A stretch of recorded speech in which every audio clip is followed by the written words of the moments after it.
Do Santo Evangelho segundo São Lucas.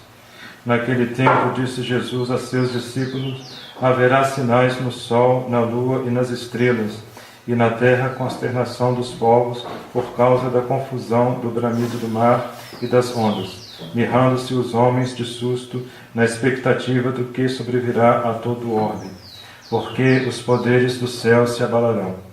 Então ver-se-á o Filho do Homem vindo sobre uma nuvem com grande poder e majestade. Quando estas coisas começarem a acontecer, olhai para cima e erguei vossas cabeças, porque se aproxima a vossa redenção. E contou-lhes depois uma parábola: vede a figueira e as demais árvores.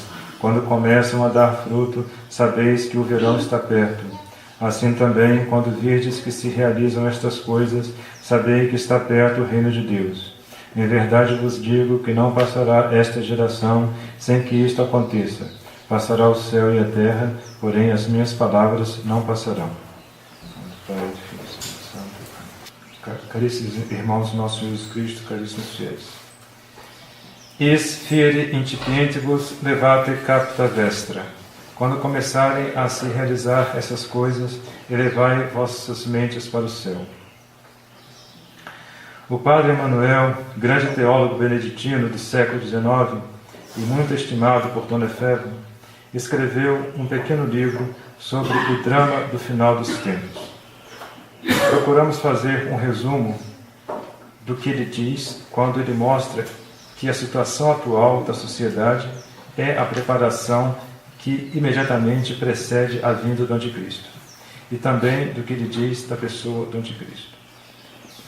A Igreja, devendo ser semelhante a Nosso Senhor, sofrerá no fim do mundo uma prova suprema, que será uma verdadeira paixão. A aprovação será limitada, abreviada por causa dos eleitos. E os eleitos serão salvos. E os eleitos serão todos os verdadeiros humildes. O fim do mundo não chegará sem que tenha aparecido um homem apavorantemente mau e ímpio, o filho da perdição. E este, por sua vez, só se manifestará depois da grande apostasia geral. A apostasia em massa das sociedades cristãs, que socialmente e civilmente renegarão seu batismo. Somente esta apostasia tornará possível a manifestação e a dominação do inimigo pessoal de Jesus Cristo. As sociedades, embriagadas pelo bem-estar material, afastam a fé como importuna. Voltando as costas à fé, o mundo entra nas trevas e se torna joguete das ilusões do mal. Renunciando a Jesus Cristo, cairá nas garras de Satanás. Não pode ficar neutro, não pode criar para si uma independência. Sua apostasia o põe diretamente debaixo do poder do diabo. Essa apostasia se chama revolução, que é a insurreição do homem contra Deus e seu Cristo. Ela tem como fórmula o laicismo, que é a eliminação de Deus e de seu Cristo. É assim que vemos as sociedades secretas investidas do poder público, obstinadas em descristianizar os estados, tirando-lhes um a um todos os elementos sobrenaturais. Esses sectários só têm uma finalidade: selar a apostasia definitiva e preparar as vias para o homem do pecado. Quando um príncipe se anuncia como cristão, todos os meios são empregados para se desembaraçar dele. Incumbe aos cristãos agir sobre o espírito público, fazer com que os governos retomem as tradições cristãs. Façam recuar os promotores da descristianização. Esse resultado nós o esperamos, não dos homens, mas de Deus, não tanto dos esforços, mas das orações. Mas o desprezo da verdade, o abuso de graças, será a introdução do homem do pecado. A humanidade estará querendo esse mestre imundo, ela o terá. E por ele se produzirá uma sedução de iniquidade, uma eficácia do erro, que punirá os homens por terem rejeitado e odiado a verdade. Apesar do anticristo ser chamado o homem do pecado, não se deve pensar que ele será votado fatalmente e irremissivelmente ao mal. Ele receberá graças, conhecerá a verdade, terá um anjo da guarda. Terá os meios de alcançar a salvação e se perderá por sua própria culpa. No entanto, é de crer que desde a idade da razão ele entrará em relação tão constante e tão estreita com o espírito das trevas, se voltará para o mal com tal teimosia, que não deixará penetrar em sua alma nenhuma luz sobrenatural, nenhuma graça do alto. Ele ficará imutavelmente rebelde a todo bem. É isto que lhe valerá o nome de homem do pecado. Ele levará o pecado a seu máximo, fazendo de toda a sua vida um só ato de revolta contra Deus. Por esta constante aplicação ao mal, atingirá um requinte de impiedade que nenhum homem nunca alcançou. Desta maneira, ele será verdadeiramente o anticristo, a saber, o antípoda de nosso Senhor. Jesus Cristo estava elevado acima do alcance do pecado. O anticristo se porá fora do alcance da graça, por um abandono de todo seu ser ao espírito do mal.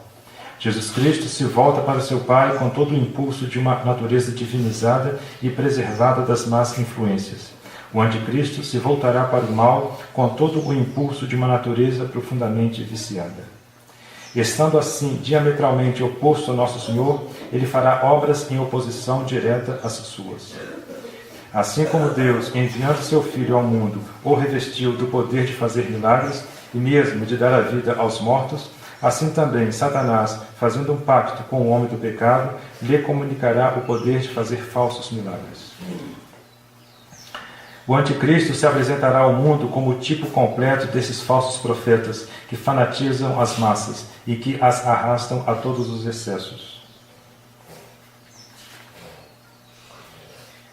Todo mundo terá os olhos voltados para o impostor. Seus grandes feitos serão celebrados por uma imprensa complacente. Sua popularidade sombreará a de muitos soberanos apóstatas, que dividirão entre si o império da besta revolucionária. Seguir-se-á uma luta gigantesca na qual o anticristo abaterá 3 dos seus rivais. Neste momento, todos os povos, fanatizados por seus prodígios e suas vitórias, o aclamarão como o salvador da humanidade. E os outros reis não terão outro recurso que se submeterem a ele. Este será o começo de uma crise terrível para a Igreja de Deus, pois o anticristo, alcançando o auge do poder, fará guerra aos santos e prevalecerá contra eles. É provável que durante esse período, que poderá durar muitos anos, o homem do pecado afetará áreas de moderação hipócrita. É muito crível também que o anticristo disporá para subir de todos os partidários das falsas religiões. Ele se anunciará como cheio de respeito pela liberdade dos cultos.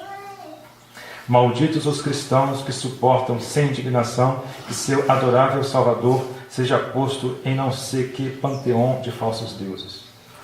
Todos esses artifícios arrebanharão insensivelmente o mundo para o inimigo de Jesus Cristo. Mas, uma vez firme, a mais terrível tirania pesará sobre a humanidade.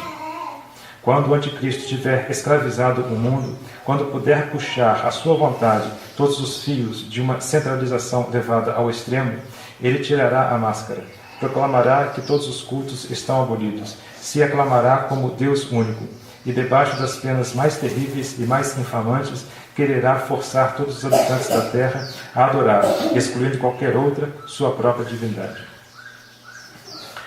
É nisto que desembocará a famosa liberdade de culto, da qual se faz tanto alarde. A promiscuidade dos erros exige, logicamente, esta conclusão. O anticristo, monstro de impiedade e de orgulho, far-se-á adorar pela humanidade enlouquecida e seduzida. Haverá uma ofuscação, uma vertigem. Somente os humildes, firmes em Deus, distinguirão a mentira e escaparão à tentação. Então, budismo, islamismo, protestantismo, etc., serão suprimidos e abolidos. Mas não é preciso dizer que o furor do mundo se dirigirá contra Nosso Senhor e sua Igreja. Fará cessar o seu culto público. Assim, tanto o diabo será adorado como o anticristo, e não será um duplo culto, mas o primeiro sendo adorado no segundo. A todas as ameaças se juntam todas as seduções. Disto resultará um fanatismo delirante que lançará o mundo inteiro aos pés da besta. O anticristo terá seu colégio de pregadores. Adotarão na aparência as máximas evangélicas de paz, de concórdia, de liberdade, de fraternidade humana. E debaixo dessas aparências propagarão o ateísmo mais desavergonhado. Apresentar-se-ão como agentes de persuasão, respeitosos para com as consciências, e depois farão morrer entre tormentos aqueles que se recusarem a ouvi-los. Sua tática consistirá em proclamar que o gênero humano, durante as épocas de fé, estava mergulhado nas trevas, e saudarão o advento do anticristo como a aparição do dia. A revolução quer ter seu corpo ensinante, encarregado oficialmente de descristianizar a juventude. O ensino obrigatório e leigo não tem outra finalidade. Estaremos errados em ver no presente estado do mundo os prelúdios da crise final? Não cremos. A apostasia começada das nações cristãs, o desaparecimento da fé em tantas almas batizadas, o plano satânico da guerra travada contra a Igreja, a chegada ao poder das seitas maçônicas, são tão grandes esses fenômenos que não poderíamos imaginar mais terríveis.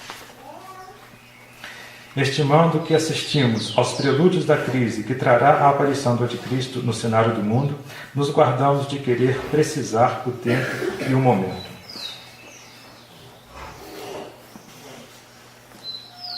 Que Nossa Senhora nos dê a graça de desejar apenas agradar ao seu Divino Filho e não seguir os convites do mundo e de nossa própria natureza desregrada.